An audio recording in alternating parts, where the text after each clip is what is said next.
अब पौराणिक कथाओं पर आते हैं। हम जानते हैं कि इलियड होमर ने लिखा था। वो एक अंधा व्यक्ति था। उसने लिखा कि 14,000 घोड़े हैं, मगर क्योंकि हम जानते हैं कि उसने खुद घोड़ों को नहीं देखा होगा, इसलिए हम मानते हैं कि उसमें किसी तरह की ऐतिहासिक कहानी बुनी जा रही है। मगर आजकल सभी धार्मिक ग्रंथों को उपदेश माना जाता है। तो क्या हमें ये मानना चाहिए कि रामायण महाभारत में भी कहानियाँ गढ़ी गई हैं और उन्हें साहित्य मानने की जगह उपदेश मानना गलत है? मैंने कभी किसी को रामायण और महाभारत को उपदेश मानते नहीं देखा। कुछ खास भाग हैं जो नहीं, वो नहीं मान सकते, क्योंकि वो भ्रम से परेशान हो जाएंगे। क्योंकि महाभारत में हर तरह के लोग हैं, बेहतरीन लोग, बुरे से बुरे लोग, इनके बीच हर तरह के स्त्री पुरुष उसमें हैं। 1,00,000 से ज्यादा चरित्र हैं। उसे आप उपदेश कैसे मान सकते हैं? आपने कहानी बुनने की बात कही। मैं नहीं जानता कि आपने यूथ एंड ट्रूथ की बायलाइन देखी है या नहीं। ग्रंथों की गंभीरता से नहीं, गपशप करते हुए मजे में, क्योंकि गपशप हमेशा भरोसेमंद रही है। इतिहास में कभी किसी ने ऑफिशियल बातों पर विश्वास नहीं किया। आधिकारिक बातें चाहे जो भी हों, लोगों ने आसपास अपने दोस्तों और रिश्तेदारों से पूछा क्या हुआ। जब 5 लोगों ने 5 चीजें कही तो लोगों ने उस गपशप में से थोड़ी सी सच्चाई निकालने के लिए अपनी बुद्धि का इस्तेमाल किया। मगर लोगों ने हमेशा आधिकारिक बातों से अधिक गपशप पर भरोसा किया है कि नहीं? सिर्फ आज नहीं, हमेशा से। लेकिन ये देखते हुए कि इस गपशप से सत्य इतना बदल सकता है कि वो हमेशा के लिए खो जाए, तो क्या आपको लगता है कि ये चिंताजनक है?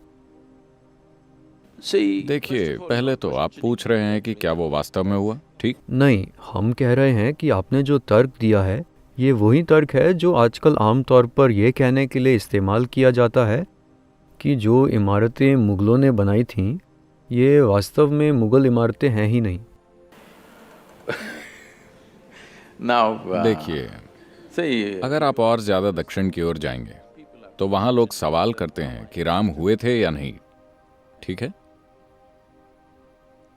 ये बस खराब याददाश्त का सवाल है। जब पूरा देश हजारों सालों से इस बारे में बातें कर रहा है, अब समस्या ये है कि आप बोले हुए शब्दों से अधिक विश्वास लिखे हुए शब्दों पर करते हैं। सारी समस्या यही है। मगर आपको समझना चाहिए, ये मौखिक संस्कृति है। हमने हमेशा बातें करके लोगों तक सबसे महत्वपूर्ण चीजें पहुंचाई। आप उसे महत्वहीन मान सकते हैं क्योंकि वो लिखा हुआ नहीं है, मगर कोई भी उसे लिख सकता है। लोगों ने अब उसे लिख लिया है, अब वो एक लिखित शब्द है। मगर अब कोई सवाल करता है कि राम वास्तव में थे या नहीं। एक जगह नहीं, इस पूरी संस्कृति में अगर हर कोई एक ही कहानी की बात करता है, थोड़े बहुत फर्क के साथ, तो मेरे ख्याल से इलियाद का उदाहरण देते हुए भी उन्होंने यही बात कही कि ट्रॉय का युद्ध ज़रूर हुआ होगा, मगर होमर का कहना कि 14,000 घोड़े वहाँ थे, ये साफ तौर पर सच नहीं है। शायद राम थे, मगर जो बाकी चीज़ें लिखी गई हैं। देखिए, हम आखिरकार भारतीय हैं। हमने शून्य का आविष्कार किया। हमारे पास शून्य का इस्तेमाल करने की खास आज़ादी है। हम उसकी छूट ले रहे हैं। देखिए, 6-7 हजार साल पहले 100,000 लोग लड़े या 10,000 लोग लड़े, or 10,000 men fought. इससे कोई फर्क नहीं पड़ता। इस देश में कहानियों को जिस तरह कहा जाता है, उसमें तथ्य नहीं बल्कि सत्य महत्वपूर्ण होता है। आप एक खास सत्य बाहर लाने की कोशिश करते हैं। उसका तथ्य कि 100,000 लोग लड़े या 10,000 लोग, इससे क्या फर्क पड़ता है? आपको आज उस युद्ध को नहीं संभालना है, वो खत्म हो चुका है। तो महत्वपूर्ण चीज ये है कि मैं उससे क्या सीख सकता हूँ, ठीक है? अगर ये एक प्रश्न चिन्ह है तो हम उसके बारे में आगे बात कर सकते हैं। मेरे ख्याल से यही बात उन्होंने भी कही कि जब आप धार्मिक ग्रंथों को देखते हैं, जैसे आप किसी Don't call them religious. देखिए, उन्हें धार्मिक ग्रंथ मत कहिए, ये देश का इतिहास है। तो मान लीजिए कि आप किसी और साहित्यिक ग्रंथ को देखते हैं, तो आप उससे कुछ सीखते हैं। Literature is different, history is different. साहित्य अलग चीज है, इतिहास अलग है। साहित्य काल्पनिक हो सकता है। इतिहास में हमेशा 2 पक्ष दिखाए जाते हैं, इसलिए वो हमेशा आपके लिए कुछ मतलब रखता है।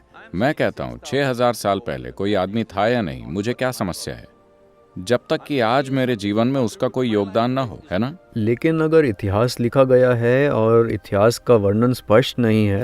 See, this is what I am saying. देखिए, मैं यही कह रहा हूँ, वर्णन इस तरह है। मान लीजिए 6000 साल पहले राम की एक पत्नी थी जिसका नाम सीता नहीं था, तो मुझे क्या समस्या होगी?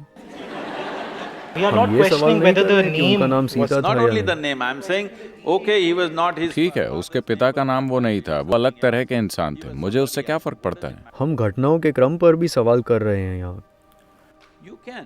कि वे कैसे हुए थे। Sequence of events also you can question, but what? कौन सी घटना कब हुई, इस पर भी आप सवाल कर सकते हैं, मगर मैं ये पूछ रहा हूँ कि 6000 साल पुराने नाटक में अगर थोड़ी हेरफेर हो गई है तो ये आपकी समस्या नहीं है। समस्या सिर्फ ये है कि क्या हमारे लिए उसमें कुछ है। बात बस यही है। तो सवाल है कि इस देश में हम राम की पूजा क्यों करते हैं। वो कोई बहुत सफल व्यक्ति नहीं थे। अगर आप इसे ध्यान से देखें तो वो लगातार असफल रहे। हाँ, आज भी वो जमीन की समस्याओं से जूझ रहे हैं, इसीलिए आपने ये मुद्दा उठाया।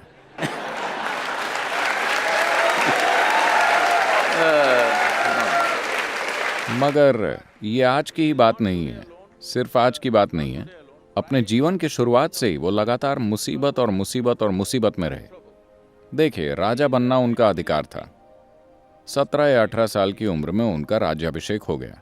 उन्होंने एक राजकुमारी से विवाह किया और 1-2 साल के अंदर ही उन्हें जंगल भेज दिया गया। वो जंगल में पिकनिक मनाने नहीं गए थे, जैसा कि कुछ टेलीविजन धारावाहिक दिखा रहे हैं कि राम सीता वो सब कर रहे हैं।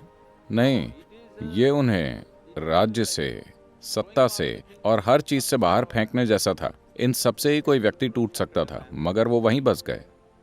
मगर राम एक शंकालु व्यक्ति भी थे। जब सीता उनके पास वापस आई तो पहले उन्हें अग्नि परीक्षा देनी पड़ी। पहले वो आग से गुजरी। We will come there, don't jump. First let's kidnap her, हम no? उस पर आएंगे, कूद कर वहां मत पहुंचिए, पहले उनका हरण तो कर ले। Now you're changing the… देखिए, अब आप चीजों का क्रम बदल रहे हैं। पहले उनका अपहरण करते हैं, ठीक है? First let's kidnap her, all right? Now… अब ये श्रीलंकाई लोग आकर उनकी पत्नी का अपहरण करके चले जाते हैं। आखिरकार वो एक राजा हैं। अगर कोई उनकी पत्नी को चुराकर 3000 किलोमीटर दक्षिण की ओर ले जाता है, ये पता लगाने के लिए कोई जीपीएस भी नहीं है कि श्रीलंका है कहाँ, ठीक है? उस समय में एक राजा होने के कारण वो इसका कोई स्थानीय समाधान खोज सकते थे।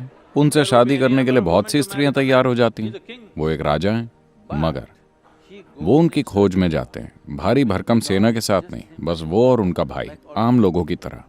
अगर एक व्यक्ति ये जाने बिना कि उसकी पत्नी कहाँ है, वो जीवित भी है या नहीं, या उसके साथ क्या हुआ है, अगर वो 3000 किलोमीटर दक्षिण तक चल कर जाता है, तो इसका मतलब है कि वो उनके लिए बहुत मायने रखती है। Otherwise, why would a man walk that distance?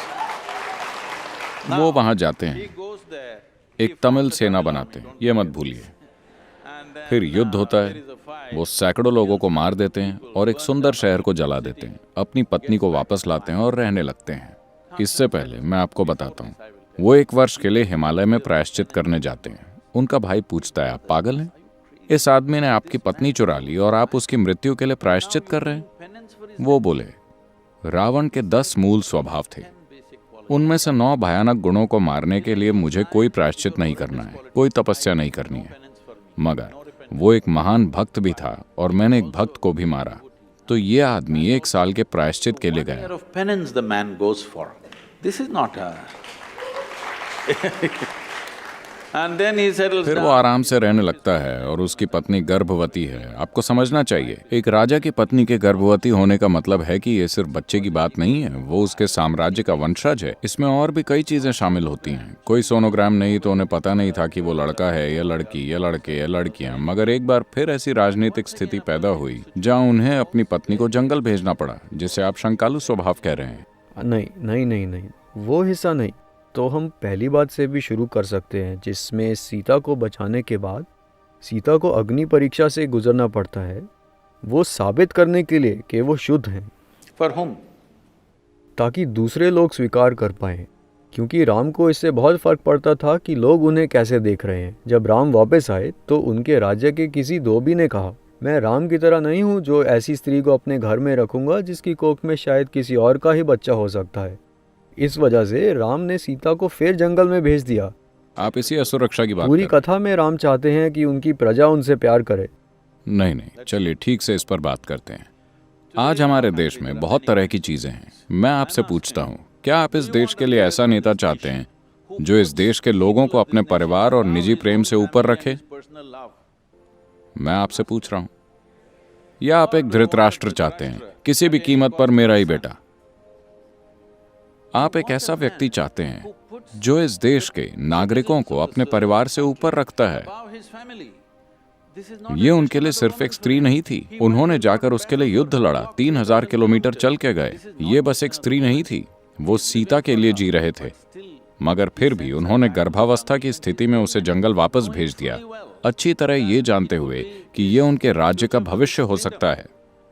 देखिए, ये सिर्फ एक धोबी की बात नहीं है, यही आपकी गलती है। आप इन चीजों को शाब्दिक अर्थ में ले रहे हैं। एक धोबी ने कहा, यहां कहने का मतलब है कि आम लोग ऐसी बातें कर रहे थे। आम लोगों का राजा पर से विश्वास उठ गया है कि वो कहीं से कोई स्त्री ले आए और हमारी रानी बना दिया, क्योंकि रानी को राज्य की माता के रूप में देखा जाता है। हम ऐसी स्त्री को माता के रूप में नहीं देखना चाहते। वो यही कह रहे हैं कि वो किसी जगह जाकर किसी दूसरे आदमी के साथ रह चुकी है। उस समय के लोग यही कह रहे थे। तो अगर राजा कहता, मुझे कोई परवाह नहीं है कि आप क्या सोचते हैं, मैं अपनी पत्नी से प्रेम करता हूं और उसे अपने साथ रखूंगा, तो वो एक अच्छा राजा, अच्छा प्रशासक नहीं होता। तो उन्होंने अपनी प्रजा को उस स्त्री से ऊपर रखा जिसे वो बहुत बहुत ज्यादा प्रेम करते थे, और वो गर्भवती भी थी।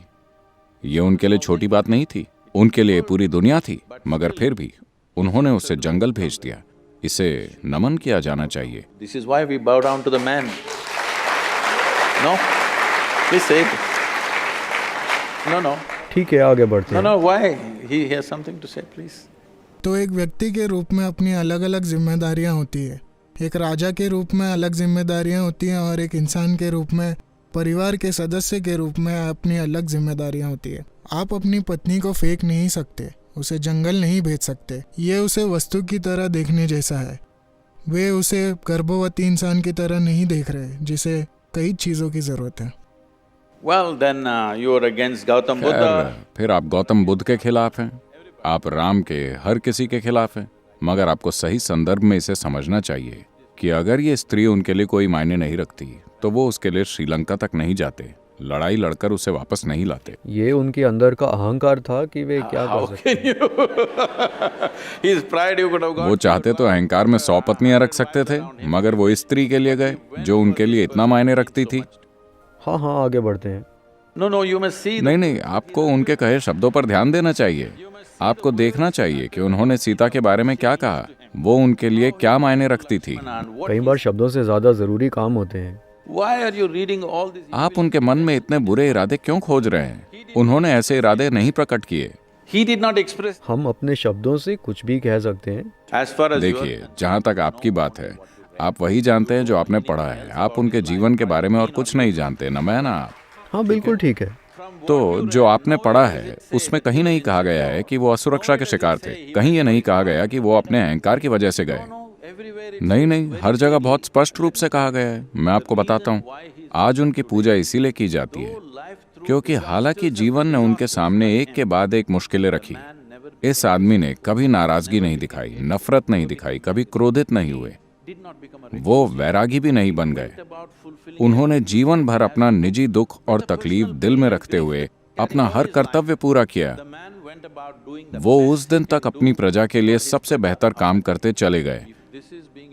अगर इसे आप अहंकार का दोष मानते हैं तो